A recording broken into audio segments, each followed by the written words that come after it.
Hi friends, ఈరోజు ఆదివారం. నేను కుమ్మెరగట్టుకు వచ్చాను. స్వామివారిని దర్శించుకున్నాక గుట్ట దిగేటప్పుడు నాకు సీతాఫల చెట్టు కనబడ్డది. ఈ సీతాఫల చెట్టు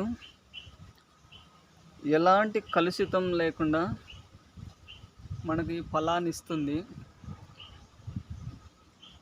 ఈ కాలంలో ఇలాంటి పండ్లు మనం తినలేకపోతున్నాం. సంవత్సరానికి ఒక్కసారైనా ఈ పండ్లు తినాలని నా కోరిక. ఇది సీతాఫల పూత. ఇది మనం చిన్నప్పుడు ఇష్టంగా తినేవాళ్ళం, ఇప్పుడు కూడా తింటాను. ఇది కుమ్మెరగట్టు ఫ్రెండ్. ఈ గుట్ట పైన ఎన్నో రకాల పండ్ల చెట్లు మనకు కనబడతాయి.